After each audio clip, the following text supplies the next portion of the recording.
दोस्तों सिंध धरती अड़न इंसान के पैदा किया है जैसी तारीख़ अज भी लिखी वने थी, जैसी तारीख़ के अज भी सिंध की अवाम याद करे थी।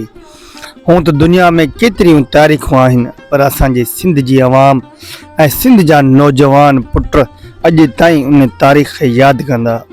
दोस्तों उन तारीख़नि मंझां साईं GM सैयद, बशीर खान कुरैशी, होशू शीदी जड़ा जवान भी तारीख़ में लिखा हुआ। उन खां अलावा केतरा ही जेके जवान आहिनि उन्हनि जी तारीख़ सिंध में लिखी वई आहे। दोस्तों जिन सिंध के हक़नि ऐं सिंध जे मसइलनि ते ॻाल्हायो ऐं सिंध जे हक़नि लाइ जदोजहद कई। दोस्तों उन्हनि मंझां हिकिड़ो आमिर वणाच भी आहे।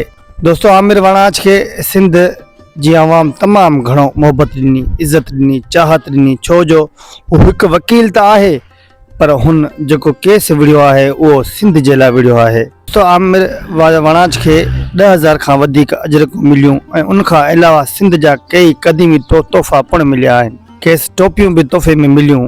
पर दोस्तों अज सुमरा बिरादरी तरफां खेस सोनो ताज 20 तोलन वारो परायो वियो।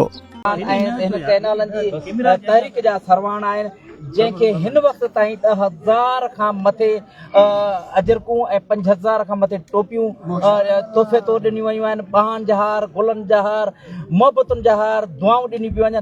अॼु जेको आहे सुमरा इताद पारां सोनो ताज पारायो वियो आहे। इहो जेको आहे सो ताज आमिर नवाज़ वणाच खे सजाद सुमरो जे फर्ज़ंद पारायो आहे, साजिद सुमरे जे फर्ज़ंद। ये हम धरती को तोहफा दिया है, हमने ये सिंध धरती को तोहफा दिया है, सिंध धरती को तोहफा दिया है, ये धरती का वापस नहीं कर सकते।